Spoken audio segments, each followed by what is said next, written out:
আমাদের আজকের প্রোগ্রামের শুভেচ্ছা বক্তব্য নিয়ে আসছেন। উক্ত প্রোগ্রামের যিনি সঞ্চালনকারী চুনারুঘাট বাজার ব্যবসায়ী কল্যাণের সম্মানিত সাধারণ সম্পাদক অ্যাডভোকেট নাজমুল আলম বকুল ভাইকে অনুরোধ করছি শুভেচ্ছা বক্তব্য প্রদান করার জন্য। হাততালির মাধ্যমে অভিবাদন জানাই।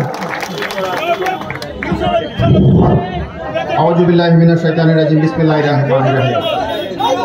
ব্যবসায়ী কল্যাণ সমিতি কর্তৃক আজকে আয়োজিত সংবর্ধনা অনুষ্ঠানের সম্মানিত সভাপতি, উপস্থিত প্রধান অতিথি হিসেবে আমাদের গর্ব, আপনারা সহ সবাই যাকে আইডল হিসাবে মনে করি, আমাদের ব্যারিস্টার সাইদুল হক সুমন সাহেব, মাননীয় এমপি মহোদয়, আমাদের মধ্যে বিশেষ অতিথি হিসেবে উপজেলা চেয়ারম্যান মহোদয়, ভাইস চেয়ারম্যান মহোদয় সহ আমাদের মালিক ভাই সহ অসংখ্য নেতৃবৃন্দ উপস্থিত আছেন। সকলের প্রতি আমারও আমার সালাম এবং শুভেচ্ছা আদাব।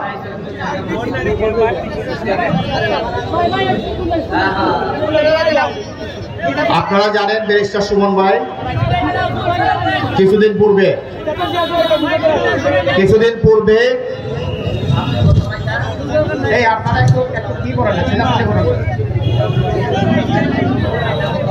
পূর্বে ওনাকে হত্যা করার জন্য পরিকল্পনা পাস করে দেয় একটা ছেলে। তারপর সারা বাংলাদেশ যেভাবে উত্তাল হয়েছে, চুনারুঘাটে এর ব্যত্যয় ঘটেনি। চুনারুঘাট মানুষ, সকল স্তরের মানুষ রাজপথ দখলে নিয়েছিল, আর সারা বাংলাদেশের মানুষ রাজপথ দখলে নিয়েছিল বলেই অতি দ্রুত এই যে পরিকল্পনার কথা পাস করেছিল তাকে ধরা হয়েছে। আমি জানি না পুলিশ একটা ভাষ্য দিয়েছে, এর পিছনে আর কোনো কাহিনী আসে কিনা। আমি পুলিশ প্রশাসনের কাছে অনুরোধ করব আরো তদন্তপূর্বক। আমরা এতে ক্ষান্ত নই, আমরা এতে মানতে রাজি নই। আমরা মনে করি আরো অনেক বড় বড় লাগাও বয়েরা যারা ব্যারিস্টার সুমনের চক্ষুষু, যাদেরকে ব্যারিস্টার সুমন ভাই যাদের অন্যায় অবিচারের বিরুদ্ধে রুখে দাঁড়ান, তাদের চক্ষুশূল হয়েছেন এবং তারাই হয়তো নীল নকশা আসছে। তবে তাদেরকে একটা জিনিস হুঁশিয়ার করে দিতে চাই, চুনারুঘাটবাসী, সারা দেশবাসী এরকম কোনো কিছু হতে দিবে না। চুনারুঘাট সহ সারা দেশ অচল হয়ে যাবে। আপনারা জানেন, আমি আগেই বলেছি, আমার বাবাকেও হত্যা করা হয়েছে। আমিও একজন এতিম, আমি এই নির্যাতনের শিকার, নির্যাতিত একটি সন্তান। বিচার এখনো পাই নাই, কবে পাবো সেটাও জানি না। এই জন্য আপনাদের সকলের সহযোগিতা চাই। আমাদের এখানে এমপি মহোদয় আছেন, ওনারও সহযোগিতা চাই। আপনারা জানেন আমাদেরকে ব্যাগ গ্রহণ করার পরে আমরা চুনারুঘাট বাজার একটি প্রায় চুরি হতো, প্রায় প্রত্যেকটা দোকান একসাথে 3-4টা দোকান চুরি হতো। আমরা ব্যবসায়ী কল্যাণ সমিতি এই মেয়াদে আসার পর আমরা বাজার নিরাপত্তার জন্য নিরাপত্তা রক্ষী নিয়োগ করেছি। তারা আজকে আপনাদের সামনে এখানে তারাও টহল দিচ্ছে, তারা রাস্তাঘাট পরিষ্কার করার কাজে নিয়োজিত আছে। এটা করতে গিয়ে অনেক কাঠখড় পোড়াতে হচ্ছে আমাদের বাজারে। আমরা মার্কেটগুলো থেকে কালেকশন করি না, এই বাজারের ব্যবসায়ীরা তাদেরকে বেতন দেন। 1,26,000 টাকা আমাদেরকে বেতন দিতে হয়।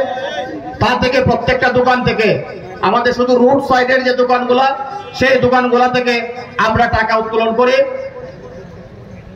মাস শেষে প্রতি মাসে আমরা ভর্তুকি দিচ্ছি।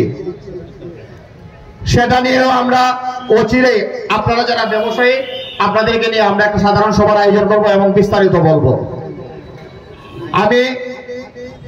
যেহেতু সময় স্বল্প, আমি বিশেষভাবে কৃতজ্ঞতা জানাই আমাদের মাননীয় সংসদকে। ওনারা তো ব্যস্ততার মধ্যেও আমাদের ব্যবসায়ী কল্যাণ সমিতির এই সংবর্ধনা অনুষ্ঠানে উনি সময় দিয়েছেন, উপস্থিত হয়েছেন। পাশাপাশি কৃতজ্ঞতা জানাই আমাদের উপজেলা চেয়ারম্যান, ভাইস চেয়ারম্যান মহোদয় সহ সকলকে।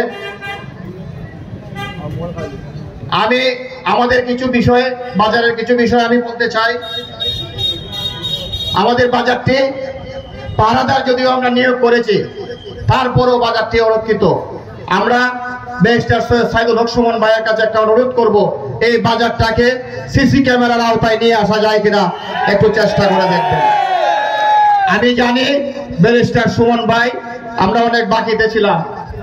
ব্যারিস্টার সুমন ভাই এখন নগদের যুগে আমরা পড়ছি। আমরা এক সময় ছিলাম হবের যুগে, এখন হয়েছে যুগে আছি।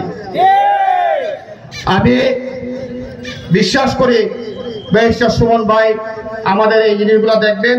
আমার আরেকটি বিষয়, দীর্ঘদিনের একটি জঞ্জাল চুনারুঘাট বাজার। এই বাজারটি অরক্ষিত। এই বাজারে 20-30 বছর ধরে আমরা শুনছি খালি একটা বিল্ডিং হবে হবে হবে। এখনো বিল্ডিং আর হয় নাই। বিল্ডিং এর কোন পর্যায়ে আছে সেটাও আমরা জানি নাই। এই বিষয়টা আমাদের একটা বিল্ডিং দরকার। আমরা মাছকে বসতে দিতে পারি না, রাস্তার উপরে সবজি বসতে হয়, মাছের দোকানদাররা রাস্তার উপরে বসতে হয়, তাদেরকে আমরা জায়গা দিতে পারি না। এই বিষয়টা আমলে নিয়ে অতি দ্রুত আমি আশা করবো ব্যারিস্টার সুমন ভাইয়ের হাত দিয়ে চুনারুঘাটে একটি দৃষ্টিনন্দন বাজারের ভবন নির্মিত হবে, এই বলে আমি আশা করি। আমি আর একটা বিষয় বলতে চাই, আমাদের বাজারের যানজট দীর্ঘদিনের একটি বর্তমানে নানা প্রকার টাকা ধারণ করছে। আপনারা জানেন বালুর গাড়ি, এই বালুর গাড়ি যত্রতত্র চলে। একসাথে 2টা গাড়ি যদি এই বাজারে ঢুকে ক্রসিং করতে গেলে আর ক্রস করতে পারে না। ঘন্টার পর ঘন্টা মানুষ রাস্তায় দাঁড়িয়ে থাকতে হয়। অনেক রুগীরা, অসুস্থ মারা ভাইয়েরা অনেক সময় ঘন্টার পর ঘন্টা এখানে কাতরাতে হয়। তাদেরকে আমরা রাস্তা করে দিতে পারি না, তারা সময় মতো হসপিটালে যেতে পারে না। এই বিষয়টা আমলে নেবেন। মানে আমরা একটা ব্যাক্স আসার পরে আমরা একটা সিদ্ধান্ত নিয়েছিলাম, বালুর গাড়িগুলা সকালে শুধু যাবে, বিকাল 4টার পরে বালুর মহল থেকে আসবে। 1 ওয়ে করে দিয়েছিলাম, সেটা তারা কিছুদিন মেনেছিল, 6 মাস বা 7 মাস।